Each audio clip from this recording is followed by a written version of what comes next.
Hello. हाँ, तो अपन ने ना लास्ट क्लास में बात कर ली थी। कहाँ तक अपन ने बात कर ली थी कि वो वासुदाव के बारे में, पूरे वासुदाव में सापेक्षिक अवनमन पढ़ लिया। वासुदाव में अपन ने वासुदाव होता है, उसमें अपन ने वो पढ़ लिया, क्या कहते हैं उसे, मूलरता में संबंध भी निकाल लिया था ना अपन ने। सापेक्षिक अवनमन, राउल्ट नियम कंप्लीट कर लिया था, है ना। उसके कुछ मेन फार्मूला आए थे अपन के पास। उन मेन फार्मूलों को एक बार दोबारा देखें क्या? देखो, ज़रूरत तो नहीं है पर फिर भी मैं एक बार बता देता हूँ, है ना। ये है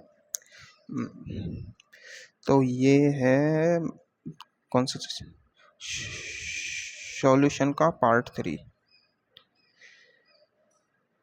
है ना। सॉल्यूशन के पार्ट 3 में अपन देखते हैं कि अपन ने देखो राउल्ट नियम पढ़ लिया था। राउल्ट नियम अपन ने दो चीज़ों के लिए पढ़ा था। पहली बात तो राउल्ट नियम क्या था? राउल्ट नियम था कि मतलब अपन कोई विलयन का जो वाष्प होता है, वाष्प क्या होता है? पहले लिक्विड होता है, लिक्विड है ना। लिक्विड के जो मॉलिक्यूल होते हैं ऊपर ऊपर के, ये क्या होती है? वाष्प अवस्था, वाष्प। और ये द्रव, जब अपन गर्म करते हैं तभी तो आएगा ये। इन दोनों में साम्य स्थापित होना चाहिए पहली बात तो। तब जो इसके जो वाष्प के कण हैं, ये ऊपर से लिक्विड की जो सरफेस है, इस पर क्या लगाते हैं? दबाव, प्रेशर लगाते हैं। इसे ही क्या कहते हैं अपन? वाष्प दाब पी, है ना।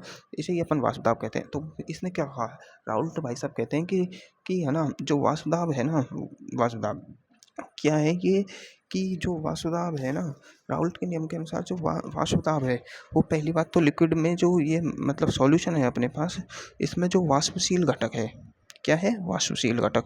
और वाष्पशील घटक ज़्यादातर क्या होता है? विलायक होता है। लेकिन जब लिक्विड ही द्रव हो, वो विलय, तो वाष्पशील घटक विलय भी होता है, तो दोनों होते हैं, है ना। तो अपने पास क्या है कि वाष्पशील जो घटक होता है, उस घटक का आंशिक वाष्पदाब, उस घटक का आंशिक वाष्पदाब, इसमें दो घटक हैं ए बी, है ना। ए का वाष्पदाब क्या होगा? पी ए, आंशिक वाष्पदाब इसका पी ए, है ना। और इसका पी बी, इसका होगा, है ना। तो जो इनकी एक जो वाष्पशील घटक है, उसका आंशिक वाष्पदाब, यानी उसका आंशिक वाष्पदाब है जो समानुपाती होता है उसकी विलयन में, इस विलयन में, ऊपर वाले में नहीं, इस विलयन में इसकी मोलबिन क्या है? एक्स ए, इसकी क्या है? एक्स बी, इसकी क्या है? गामा ए, आपने पढ़ी थी ना। इसकी क्या है? Gamma B. तो इसकी मूल भिन्न के समानुपाती होता है। मूल भिन्न क्या होती है? एक्स ए के समानुपाती। अब इसको अपन हटाएंगे तो एक चिन्ह वो कांस्टेंट आएगा, उसे के कहा अपन ने, सम के को के कहा, के एक्स ए, है ना। फिर के अगर अपन कहें कि ये जो विलयन बनाने से पहले क्या अवस्था है, तो के का मान क्या हो जाएगा? उसमें ए का मान, एक्स ए का मान क्या होता है? एक्स ए का मान होता है उसमें एक क्यों? क्योंकि विलयन बनाने से पहले एक का आंशिक वाष्पदाब क्या होगा? पी ए नॉट, विलयन बनाने से पहले। और ये एक्स ए क्या हो गई? एक, और के बराबर क्या आ जाएगा? P A not. तो पी ए बराबर क्या आ सकता है? यहाँ से के की वैल्यू इसमें रख देते हैं, ये तो आ जाएगा P A not X A. इसी प्रकार पी बी आ जाएगा P B not X B. फिर अपन ने क्या किया? डाल्टन का नियम लगाया, पी बराबर P one plus P two लगाया, डाल्टन का नियम, है ना। मैं क्यों रिवाइज करा रहा हूँ पूरा राउल्ट का नियम, है ना। P one plus P two लगाया, तो यहाँ से अपन P A not X A plus P B not X B. अब यहाँ अपन X A plus X B बराबर एक होता है, तो यहाँ अपन एक्स बी की वैल्यू निकाल लेते हैं, 1 माइनस एक्स ए, है ना। इसको लगाएंगे, इस वैल्यू में पुट करेंगे, है ना, इस जगह पे। तो अपने पास जो फॉर्मूला आएगा वो क्या होगा? पी ए बराबर क्या आएगा? एक्स बी कॉमन लेते हैं उसे, P A not minus P B not plus P B. ये इसको सॉल्व करने पाता है ना। ये ज़रूरी है याद करना, है ना, है ना, ये ज़रूरी है। और फिर क्या करते हैं? डाल्टन का आंशिक दाब दिया होगा। फिर अपन ने ग्राफ देखा था इसका। ग्राफ क्या होता है कि यहाँ पर एक्स ए बराबर 1 होता था, यहाँ पर एक्स बी बराबर 1 होता था, यहाँ पर एक्स बी बराबर 0 होता है, एक्स ए बराबर 0 होता है। मैंने यहाँ बता दिया था, देखो एक्स ई बराबर 1 है, इसका मतलब ये क्या है? ऐसी स्थिति है जिस पर मतलब वो है जो विलयन बना नहीं है, उससे पहले का आंशिक वाष्पदाब होगा, वो क्या होगा? पी ए नॉट, इसका ए का एक आंशिक वाष्पदाब। और ये ऐसी स्थिति है जब बी प्रारंभिक में विलयन बनाने से पहले, ये होगा पी बी नॉट, है ना। तो अब जैसे जैसे अपन इन दोनों को मिक्स करेंगे तो ये इधर जाएगा, इसकी संख्या कम होगी, इधर जाएगा, ये ऐसे जाएगा, ये ऐसे जाएगा, है ना। ये दोनों मिलेंगे, ये क्या है, ये पीबी है, ये क्या है, पीए है ना। ये अपन देख चुके हैं, आराम से मैंने ग्राफ पूरी तरह समझाया था, है ना। और मैंने एक पॉइंट और बताया था कि इसमें अगर ये दोनों ए बी सी डी मान लिया जाए इनको, है ना, ये डी है ना, ये क्या है, ये जो लाइन होती है ना, ये पी नो पी एस है, पी टोटल मतलब पी टोटल की है ना, ये वाली लाइन। और तो इसमें क्या होता है कि ए डी बराबर क्या होगा, ए बी प्लस ए सी। ये ग्राफ के लिए यूज करते हैं अपन, है ना। अब अपन ने देखो वाष्प प्रावस्था का संगठन देखा था, ये तो क्या था, लिक्विड के लिए, वो ये विलयन प्रावस्था के लिए था, है ना। अपन देखते हैं वाष्प प्रावस्था के संगठन के लिए, तो देखो वाष्प प्रावस्था में अपन ने क्या देखा था कि वाष्प प्रावस्था में जो आंशिक वाष्प दाब है वो बराबर होता है एक तो किसके, उसकी उसकी वाष्प अवस्था में मोल बिन और पी टोटल के, पी पी टोटल या पी एस एक ही बात है ना, तो पी एस के। तो यहाँ से अपन देखो, यहाँ से अपन क्या निकाल सकते हैं, गामा ए निकाल सकते हैं, ऐसे ही पी बी होगा P S into gamma B, है ना। तो गामा क्या होगा, पी ए अपन गामा ए, ये हो जाएगा। और गामा बी बराबर क्या हो जाएगा, पी बी अपन ये क्या है, ये पी एस है ये तो, है ना, पी एस ये हो जाएगा, है ना। अपन इनका अनुपात निकाल लगते हैं, गामा ए बटे गामा बी बराबर क्या आएगा, ये इससे तो ये कर जाएगा, पी ए बटे पी बी आएगा, है ना। अब पी ए बटे पी बी कैसे होता है, गामा ए बराबर गामा बी। अब देखो ये सब चीज़ तो अपन करते हैं, पी ए बराबर क्या होता है, P A not X A, P B not X B, ये एक संबंध है ना, ये भी एक संबंध है अपने पास, है ना, है ना, है ना। और देखो यहाँ पर अपन इसमें वैल्यू पुट करें, गामा ए बराबर पी ए बटे पी एस, तो पी ए क्या होती है, P A not X A, और P S and P total क्या है अपने पास, P A not X A plus P B not X B, है ना। एक्स भी ये है अपने पास, ये ऐसे संबंध पुट कर सकते हैं अपन, है ना। ये बहुत सारे संबंध होते हैं। और देखो मैंने बताया था कि मोल भिन्न का अनुपात और मोल का अनुपात बराबर होता है, ये अपन को अच्छे से पता है। ऐसे संबंधों को अपन निकाल सकते हैं। ये तो लिक्विड सिस्टम की बात हो गई। इसमें मेनली चीज़ याद रखने वाली क्या है, देखो सारे फॉर्मूले अपन निकाल सकते हैं अगर अपन अपने पास दिमाग हो। बस याद रखने की चीज़ है कि पी ए बराबर क्या होता है, P A not X A, P B बराबर क्या होता है, P B not X B, और पी ए बराबर क्या होता है वाष्प अवस्था के लिए, पी टोटल पी एस या P total into gamma A, और पी बी बराबर क्या हो जाएगा, पी एस गामा बी।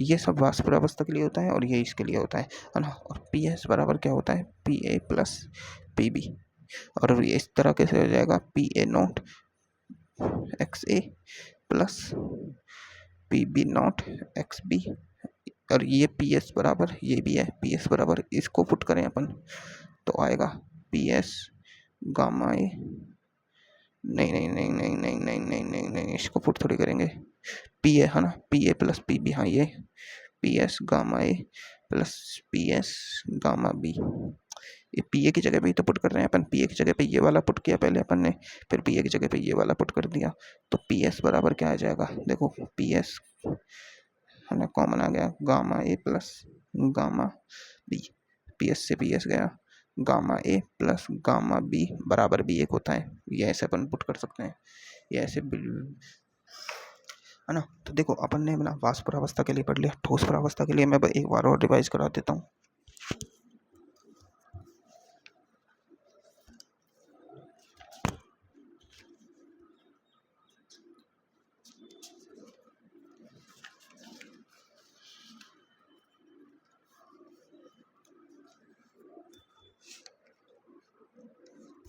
देखो ठोस प्रावस्था के लिए क्या होता है कि उसमें अवाष्पशील विलय मिला दिया जाता है, तो उससे क्या होता है, उसका जो वाष्प दाब है वो घट जाता है। मतलब प्रारंभिक वाष्प दाब, मतलब देखो विलायक था, जल था, उस टाइम उसका वाष्प दाब पी नॉट था, है ना। अब उसमें अवाष्पशील ठोस मिला दिया तो उसका वाष्प दाब क्या हो गया, पी एस हो गया, है ना, पी एस हो गया।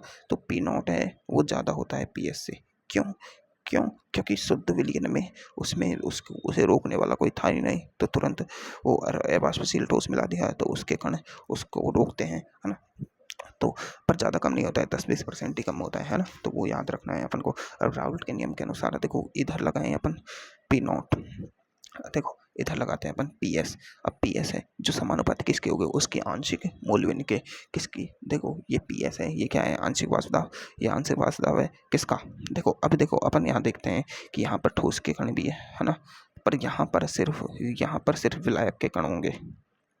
मैंने बताया था यहाँ ठोस भी है। तो अब यहाँ देखो, देखो जो पी एस आ रहा है वो किसके कारण आ रहा है, अवाष्पशील ठोस के कारण भी आ रहा है क्या, नहीं। अवाष्पशील ठोस के कण है वो तो वाष्प बनेगी नहीं, तो उसके कण यहाँ पर वाष्प दाब थोड़ी लगाएंगे, यहाँ पर सिर्फ पी ए का होगा, वो पी बी का होगा, पी ए के थोड़ी होंगे, पी ए के तो होंगे ही नहीं।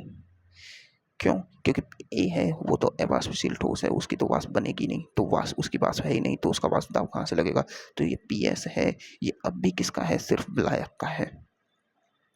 ये सिर्फ अब भी किसका है, विलायक का। तो पी एस है जो आंशिक वाष्प दाब किसका है, अभी भी विलायक का है, और ये अभी भी विलायक का, लेकिन कम हो गया है इधर। क्यों, क्योंकि उसको अवाष्पशील ठोस मिला दिया है अपन ने, इसलिए वो कम हो गया है ना, इसलिए वो क्या हो गया है, कम हो गया है ना। तो अपन देखते हैं कि जो पी एस है वो समानुपाती किसको होगा, विलायक की मूलबिंदु की। विलायक की मूलबिंदु क्या होती है, एक्स बी विलायक की मूलबिंदु होती है ना, एक्स बी विलायक की मूलबिंदु होती है। सॉल्वेंट लेते हैं अपन, सॉल्वेंट कर लो है ना, और तो ये क्या हो जाएगा, पी एस। अब देखो बराबर, ओ ये क्या है, ये विलयन बनाने से पहले उसका आंशिक वाष्प दाब है, तो ये यहाँ आएगा, ये हो जाएगा एक्स सॉल्वेंट। अब ये अपने पास आ ही गया है ना। इससे अपन ने इसका एक ग्राफ भी होता है, ग्राफ क्या होता है, इसमें सिर्फ एक ही होगा, पी नॉट होगा ये, है ना, और ये पी एस होगा, और ये एक्स ए बराबर 1 होगा, यहाँ एक्स बी बराबर 0, यहाँ एक्स ए बराबर 0 होगा, एक्स बी बराबर 1। अभी इसकी तो वाष्प बनेगी नहीं, तो यहाँ पर वाष्प दाब तो होगा ही नहीं, इसका एक ही होगा बस, है ना, सॉल्वेंट का। अब देखो सापेक्षिक अपनमन निकालने के लिए अपन को क्या करना है, देखो वाष्प दाब में अपनमन यानी कमी निकालनी है अपन को। तो देखो सबसे पहले मोल बिंदु देखते हैं, एक्स सॉल्यूट है ना प्लस एक्स सॉल्वेंट बराबर 1 होता है, ठीक है, यहाँ से ये होता है ना। तो अपन को पता है कि जो एक्स सॉल्वेंट निकालें, यहाँ से एक्स सॉल्वेंट निकालो, मोल बिंदु से करना है अपन को, एक्स सॉल्वेंट बराबर 1 माइनस एक्स सॉल्यूट कर लो, है ना, 1 माइनस एक्स सॉल्यूट करते हैं। एक्स सॉल्यूट करने पे अपन को देखो एक्स सॉल्वेंट और ये 1 माइनस एक्स सॉल्यूट। अब देखो अपन को करना क्या है कि अपन को देख पता है ये वाला है, ये वाला अपन को पता ही है, यहाँ से अपन एक्स सॉल्वेंट निकालें, है ना, एक्स जो सॉल्वेंट है ना, एक्स सॉल्वेंट। अब देखो एक्स सॉल्वेंट है यहाँ पर और एक्स सॉल्वेंट की वैल्यू ये है, तो इस वैल्यू को पुट कर दें अपन यहाँ पर, तो क्या आ जाएगा, पी एस बराबर आ जाएगा पी नॉट, है ना, 1 माइनस एक्स सॉल्यूट आ जाएगा, है ना। तो जो अब देखो इसको इसमें गुना कर देते हैं, P not minus P naught x solute, है ना। तो यहाँ से अपन देखो पी एस, है ना, पी एस है। अब देखो एक्स सॉल्यूट को इधर ले आओ, इधर पी एस है ना, इसको इधर ले आओ, इसको इधर ले जाओ, तो क्या आ जाएगा, पी नॉट एक्स सॉल्यूट बराबर P not minus P S upon P S, है ना, ये आ जाएगा, ये पी नॉट आएगा, पी नॉट इसको इधर ले जाएंगे जब पी नॉट आएगा, तो ये इसकी क्या हो गई, मूलबिंदु के सापेक्ष इसका ये इसका क्या गया, सापेक्षिक अपनमन निकल गया। ये क्या आ गया, इसका सापेक्षिक अपनमन आ गया, है ना, सापेक्षिक अपनमन, है ना, ये सापेक्षिक अपनमन आ गया, इसको निकाल लेते हैं अपन। और यहाँ देखो एक्स सॉल्यूट की जगह पर अपन क्या लिख सकते हैं, है ना, एक्स सॉल्यूट है ना, एक्स सॉल्यूट, उसकी जगह पर अपन क्या लिख सकते हैं, एक्स सॉल्यूट की जगह पर देखो एक्स सॉल्यूट की वैल्यू निकाल दी, ये वाला फॉर्मूला यहाँ लगाओ दोबारा, ये वाला है ना, ये वाला यहाँ लगाते हैं, ये क्या है, P S equal to P naught X solvent, है ना। तो यहाँ से अपन एक्स सॉल्वेंट निकालें तो क्या आएगा, P S upon P naught आ गया, है ना, और एक्स सॉल्यूट ये आ गया, इन दोनों का अनुपात निकाल लो, पहले भी अनुपात निकाला था अब भी, तो इसका क्या होगा, एक्स सॉल्यूट बटे एक्स सॉल्वेंट बराबर P not minus P S upon P not into उल्टा करके P not upon P S. तो इससे ये चल जाएगा, इन दोनों का जो देखो ये मूल भिन्न अनुपात है, तो ये मूल भिन्न अनुपात है, तो देखो मूल अनुपात एन सॉल्यूट बटे एन सॉल्वेंट बराबर एक्स सॉल्यूट बटे एक्स सॉल्वेंट है ना, इधर बराबर आएगा P not minus P S upon P S. ये ये इनका अनुपात आ गया। ये याद रखने वाला फॉर्मूला है एक अपने पास, है ना, क्योंकि देखो मोल अनुपात और मोल विन अनुपात बराबर होते हैं, अपन को पता है ना। अब देखो मोलरता पे निर्भरता कैसे ज्ञात करेंगे, इसकी मोल के, इसका तो मोल है ही अपने पास। मोललता क्या होती है, मोललता होती है कि 1 kg या 1000 ग्राम विलायक में उपस्थित विलय के मोल अपने पास है। विलायक का द्रव्यमान यहाँ से निकाल लेंगे, एन ए, है ना, ये ए लेता हूँ मैं जल्दी के लिए, इसको 1000 से मल्टीप्लाई करते हैं अपन, और ये क्या होती है, देखो एन ए है, एन सॉल्यूट को क्या लिखेंगे, देखो एम बी बटे में डब्ल्यू बी ऐसे लिख सकते हैं, बराबर अपने पास क्या है P not minus P S upon P S, है ना, ऐसे लिख सकते हैं। इसको एन ए एम बी, अब ये डब्ल्यू बी ऊपर चल जाएगा इंटू डब्ल्यू बी, है ना।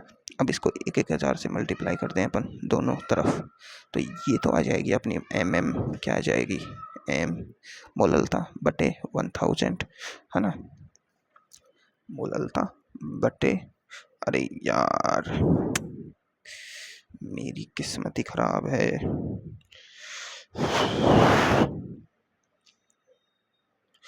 ना, ये वेट अपॉन मोलर वेट होती है, वेट अपॉन मोलर वेट, उल्टा कर रहा हूँ, भार बटे अनुभार होता है ना, मोल भार बटे अनुभार, तो ये वेट अपॉन मोलर वेट। तो देखो ये मतलब मोल तो क्या होती है ये, और ये मल्टीप्लाई में ये होगी एम, और इंटू एम बी बटे 1000 बराबर P not minus P S upon P S. मैंने पिछली बार निकाल के बताया था ये अच्छे से, तो यही है इसका फॉर्मूला बस, मोललता, है ना। और अतितनु विलयन हो जाए तो अपन को क्या करने हैं, अतितनु विलयन हो जाए तो यहाँ एन टोटल की जगह नीचे को अपन को एन टोटल की जगह एन सॉल्वेंट कर लेना है, वो पिछली क्लास में मैं बता चुका हूँ, तो अच्छे से पढ़ लेना। उसके बाद अपन अब ट्राई करते हैं आदर्श विलयन और अनादर्श विलयन का सिस्टम क्या होता है। देखो अरे यार कैमरा खराब हो गया क्या पता ही नहीं। देखो अब अपन बात करते हैं आदर्श विलयन की। देखो आदर्श विलयन होता है, अनादर्श विलयन होता है।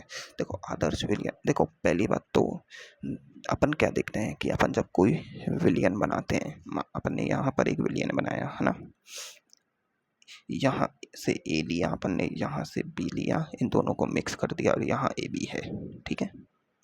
तो अपन देखते हैं कि अब अपन विलयन बना रहे हैं, क्योंकि एक केमिकल प्रोसेस है, तो जल भी एक रासायनिक पदार्थ है और जो भी अपन मिलाएंगे वो भी एक रासायनिक पदार्थ है। तो अपन देखते हैं कि हमेशा उनमें रिएक्शन तो होगी ही, होती है रिएक्शन, तो रिएक्शन होती है तो वो क्या करती है, वो जो सॉल्यूशन की प्रॉपर्टी है वो उसमें चेंज कर देती है, अपन को पता है, फिक्स है।